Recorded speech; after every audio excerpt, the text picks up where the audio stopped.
Pessoal, vamos falar sobre, vamos arrumar aqui primeiro, sobre as regiões e militares do Distrito Federal e Estados. Semana 8, dia 2. Aqui vai ser um bate-papo bem rapidinho, para a gente resolver as questões aí que são poucas, não cai muito, não tem caído muito, ok? Mas vamos ver aí. Artigo 43, ele vai falar para efeitos administrativos, a União poderá articular sua ação em um mesmo complexo geoeconômico e social, visando ao seu desenvolvimento e a redução das desigualdades regionais. O que caiu na prova aí, dizendo que os estados poderiam criar regiões administrativas. Isso é, quem pode criar região administrativa, ela cria região administrativas para quê? Ou de desenvolvimento,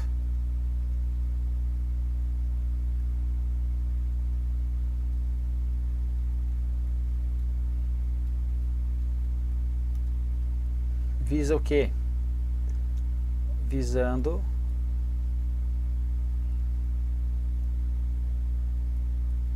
a o que?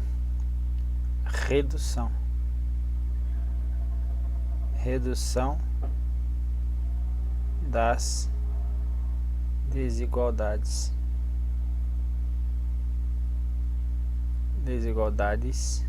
o que?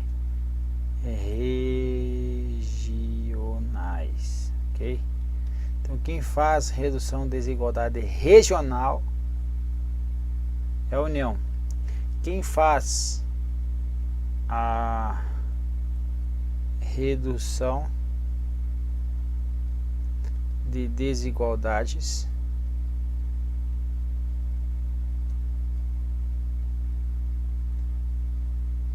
intra-regionais, aí sim são quem? Os estados /DF, ok? Então isso aí é uma questãozinha que cai em prova aí, pouco, mas pode cair aí na tua prova. Aqui vai falar que o parágrafo 1º vai falar que a lei complementar disporá sobre as condições para a integração das regiões em desenvolvimento, certo? Então a lei complementar vai falar ainda sobre a composição dos organismos regionais que executarão na forma da lei os planos regionais integrantes dos planos nacionais de desenvolvimento econômico e social aprovados juntamente com esses. Então, Plano Nacional de Desenvolvimento, quem faz? União.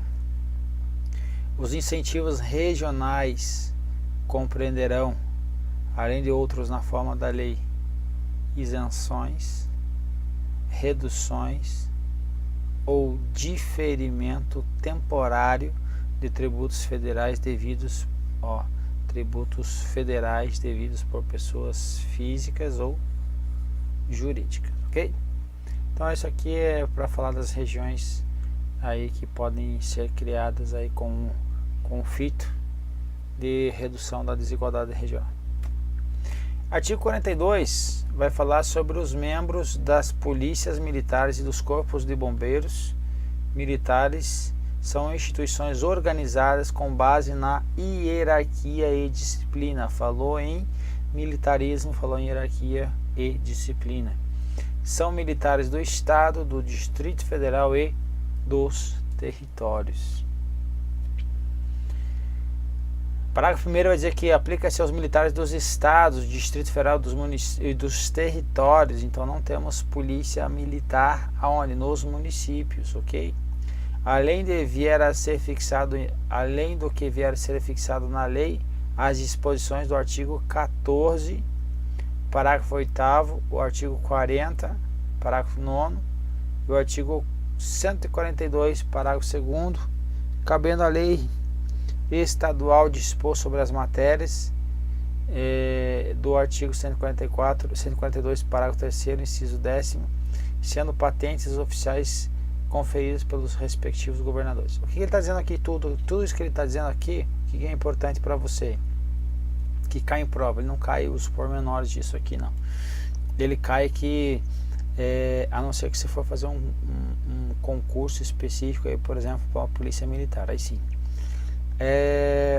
Ele vai cair aqui que os governadores são quem? Eles são os responsáveis pela polícia, ou seja, a polícia, o corpo de bombeiros, que são forças auxiliares e reserva do exército, eles são subordinados aos governadores respectivos, e as patentes dos oficiais são conferidas também pelos governadores, ok? Então, juntamente com a polícia civil aí dos estados. Lá no artigo 142, parágrafo 3º, vai dizer que os membros das Forças Armadas são denominados militares, aplicando-se-lhes, além dos que vierem a ser fixados em lei, as seguintes disposições. Isso aqui se aplica também aos estados, ok? Ao militar são proibidas a sindicalização e greve. Questão de prova que cai e derruba às vezes candidato bom por desatenção. Ele coloca assim: a polícia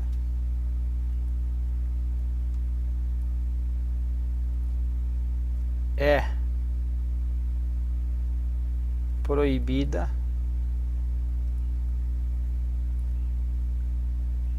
a greve. Certo ou errado? Resposta: errado.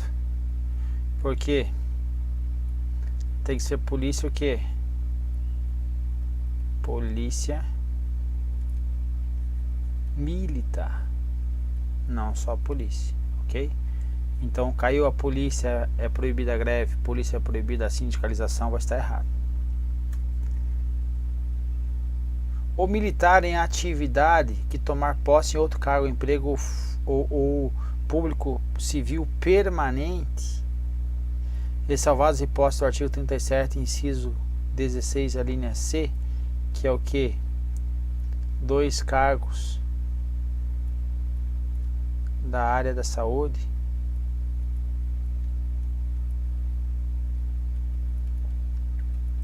ressalvado esse, será transferido para a reserva não remunerada.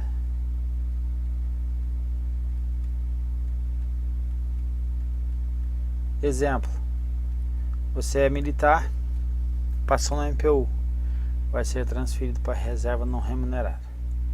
E o inciso 3º,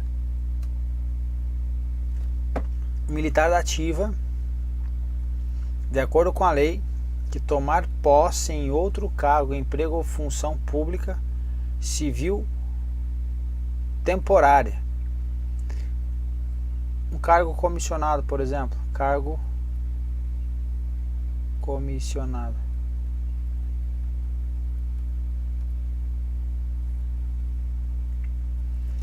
Não eletivo, ou seja, não é de cargo eletivo, não é de cargo de parlamentar aí ou de chefe do executivo.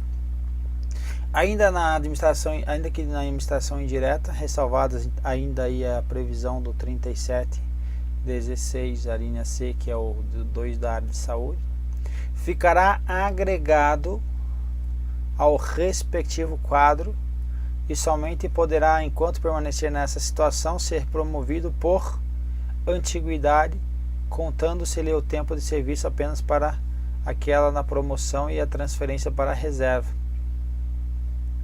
Então, conta para a transferência para a reserva, sendo depois de 2 anos nesse cargo aí, ou de afastamento contínuos ou não só nesse cargo, ser transferido para a reserva nos termos da lei. Tem alguns que defendem que essa transferência para a reserva ela é remunerada. Eu fui atrás aí da lei, que é lá de 1965, lá no artigo 14, ele não traz essa distinção, certo? O artigo 14 ele traz o inciso 2 e depois traz o inciso 3, que é esses do artigo 142 aqui, ok? Do 142 da Constituição Federal aqui. O que ele traz de diferente lá? Ele traz que esse daqui, que é o cargo temporário aqui, tomar posse em cargo, emprego, função civil temporária. Então, tomou posse um desses, você pode fazer o que? Opção pelo soldo, pelo vencimento no caso, ou pela remuneração. Se você optar pelo vencimento, você pode receber a representação desse aqui, remuneração e representação.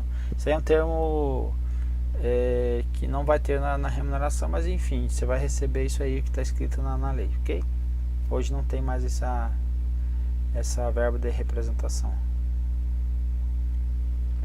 Encargo comissionado, porque eles são regidos aí pela 812, com do federal, obviamente, né? O que mais?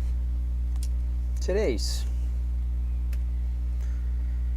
Aqui, aos militares, aplica-se aos militares aqui dos direitos sociais os seguintes incisos. Esses aqui são os incisos do artigo 7º aí, ok? Então veja, direitos dos trabalhadores urbanos são extensíveis aos militares, o que? 13º salário, salário família, férias, licença gestante e a paternidade, assistência gratuita aos dependentes desde o nascimento até os 5 anos de idade em creches e pré-escolas. Por fim, nós já falamos disso inclusive, mas o artigo 144 vai falar que a segurança pública é dever do Estado e direito e responsabilidade de todos, é exercida para a preservação da ordem pública e da incolumidade das pessoas e do patrimônio através dos seguintes órgãos. Aí temos quem? A polícia militares, os corpos de bombeiros militares, as polícias militares, corpos de bombeiros e forças são forças auxiliares e reserva do exército, como nós já falamos, e subordinam juntamente com a polícia civil ao governador do estado, do Distrito Federal e dos territórios. Veja que, ainda que seja mantido pela União, a Polícia Civil do Distrito Federal é subordinada ao governador do estado. Ok? Seria isso. Agora dá para resolver nossas questões aí. Vamos lá, um abraço.